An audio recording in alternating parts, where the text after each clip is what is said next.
प्यारे बच्चों, आइए पढ़ते हैं पोटेंशियोमीटर के बारे में और उसके प्रिंसिपल के बारे में। बच्चों, potentiometer is a device which is used to measure potential difference. It is also used to measure internal resistance of a cell. It is also used to compare EMFs of two cells.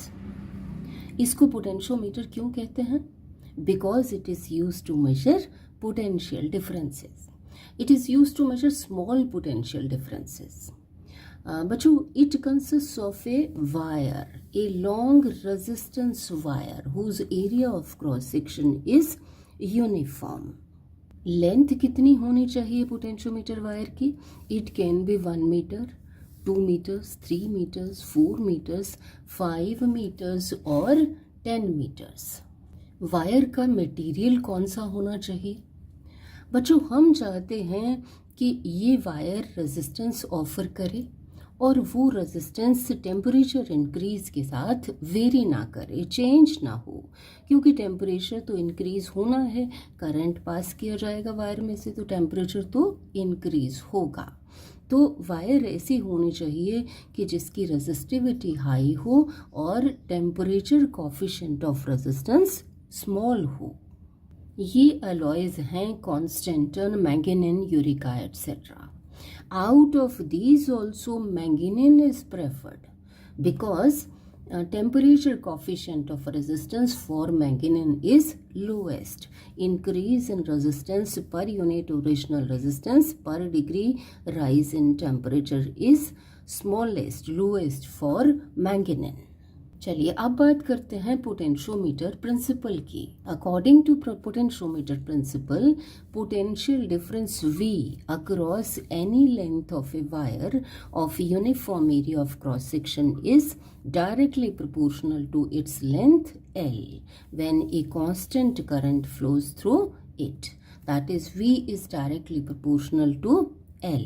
Proportionately sign को हटा करके introduce किया जाता है constant. Here the constant is K, potential gradient. K is equal to V over L।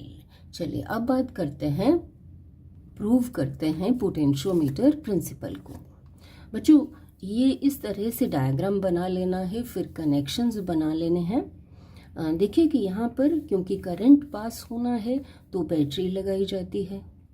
की use होती है to make and break the circuit, क्योंकि लगातार हम करंट फ्लो नहीं कर सकते हैं वायर में से, वायर हीटअप हो जाएगी और फिर रेजिस्टेंस जो है वो वेरी कर सकता है, चेंज हो सकता है। एमीटर लगाया जाता है टू मेजर करंट, क्योंकि हमने इसमें कांस्टेंट करंट सेट करना है। उसके लिए उस कंट्रोल करने के लिए करंट को ये रियोस्टेट लगाया जाता है, जिसके कि 3 टर्मिनल्स हैं। ये वेरिएबल टर्मिनल है। 2 टर्मिनल्स यूज़ किए जाते हैं आउट ऑफ दिस, एक वेरिएबल टर्मिनल और इन 2 में से एक टर्मिनल। ये 2 टर्मिनल्स हैं उस वायर के जो रियोस्टेट के ऊपर वाउंड होती है। एक एंड को फ्री छोड़ दिया जाता है और ये 2 टर्मिनल्स यूज़ किए जाते हैं। तो इस तरह से कनेक्शन बना करके क्या किया जाना है, की को क्लोज करेंगे और उसके बाद रियोस्टेट की हेल्प से कांस्टेंट करंट इसमें सेट कर दिया जाता है, जिसकी वैल्यू हमें पता लग जाएगी एमीटर से। अब जॉकी को सबसे पहले 0 एंड पर रखेंगे, फिर 10 सेंटीमीटर पर, 20 सेंटीमीटर पर, 30, 40, 50, 60, 70, अबाउट 10 रीडिंग्स हम ले लेंगे। हर बार हम जॉकी को यहाँ रख के वोल्ट मीटर रीडिंग नोट कर लेंगे। हम ये रीडिंग्स 20 सेंटीमीटर के इंटरवल पर भी ले सकते हैं, 30 सेंटीमीटर के इंटरवल पर भी ले सकते हैं। तो जब हम सबसे पहले 0 एंड पर रखेंगे जॉकी को, तो उस केस में लेंथ कितनी है? 0। पोटेंशियल डिफरेंस अक्रॉस लेंथ, यहाँ पर रीडिंग आ जाएगी 0। फिर हम से 10 सेंटीमीटर्स पर रखते हैं जॉकी को, तो रीडिंग मान लीजिए कि डेसिमल 1 वोल्ट आ रही है। तो 20 सेंटीमीटर पर कितनी आएगी? अगर 10 पर आ रही है डेसिमल 1 वोल्ट, तो 20 पर आएगी डेसिमल 2 वोल्ट, 30 पर आएगी decimal 3 volt and so on, 40 पर डेसिमल 4 वोल्ट। तो ये एग्जाम्पल है, आप अपनी रीडिंग्स लेंगे। इस तरह से रीडिंग्स लेने के बाद हम ग्राफ प्लॉट कर लेंगे between V and L। Length को प्लॉट किया जाता है along x axis, independent variable. Potential difference को प्लॉट किया जाता है along y axis, dependent variable. It is found that the graph is a straight line passing through origin. The straight line graph shows that V is directly proportional to L. So this proves potentiometer principle. यहाँ से आप find out कर सकते हैं V over L directly from the graph. आप readings से भी find out कर सकते हैं V over L। यहाँ से भी वैल्यू ले लेंगे, यहाँ पर ये L ले लेंगे और इसके कॉरस्पॉन्डिंग ये V ले लेंगे, तो V over L is potential gradient. चलिए अब देखते हैं theoretical proof from Ohm's law. अब मान लीजिए कि हमने ये कनेक्शंस बना करके की को क्लोज करके कांस्टेंट करंट सेट करने के बाद हमने जॉकी को फॉर एग्जांपल यहाँ P पॉइंट पर रख लिया। पहले तो देखें कि लेंथ कैसे नोट करनी है। ये लेंथ 100 सेंटीमीटर और अब ये ऐड हो जाएगा। स्केल दो तरफ बना होता है, स्केल के ऊपर इस डायरेक्शन में 0 to 100 और इस तरफ जो स्केल बना होता है वो 0 to 100 इस तरफ।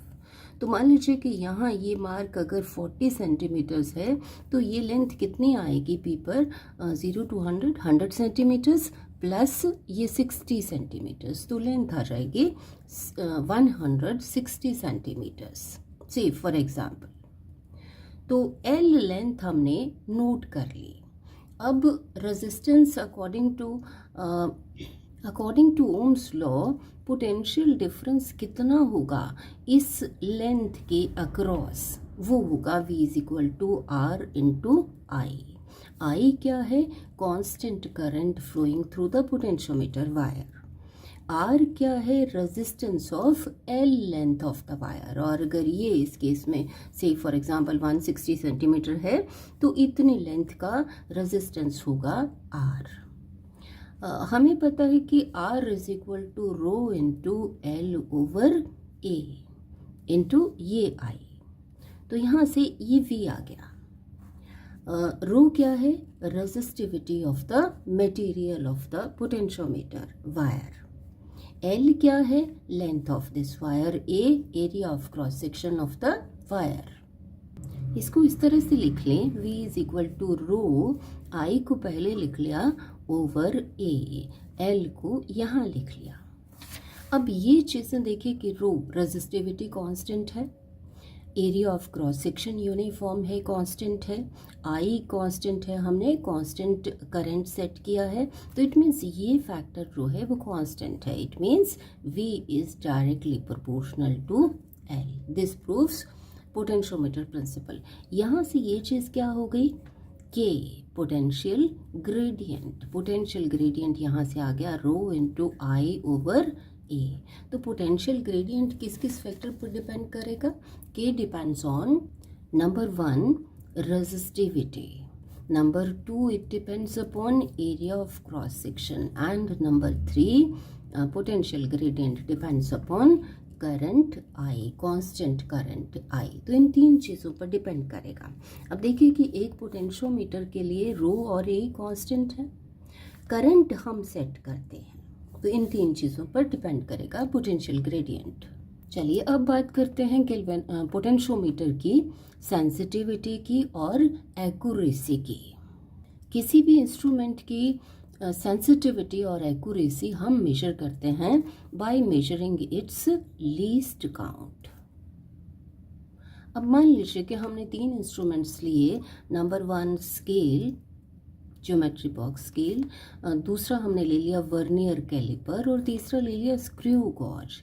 इनमें से स्केल की जो ज्योमेट्री बॉक्स स्केल की लीस्ट काउंट है it is decimal 1 centimetre. Vernier calliper जो जनरली हम यूज़ करते हैं उसकी लीस्ट काउंट है 0.01 सेंटीमीटर और स्क्रू गॉज की 0.001 सेंटीमीटर। तो इनमें सबसे ज़्यादा सेंसिटिव और एक्यूरेट कौन सा इंस्ट्रूमेंट है?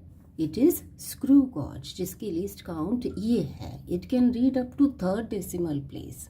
इसी तरह से पोटेंशियोमीटर की सेंसिटिविटी हम कैसे मेजर करते हैं? क्या चीज़ मेजर है सेंसिटिविटी का?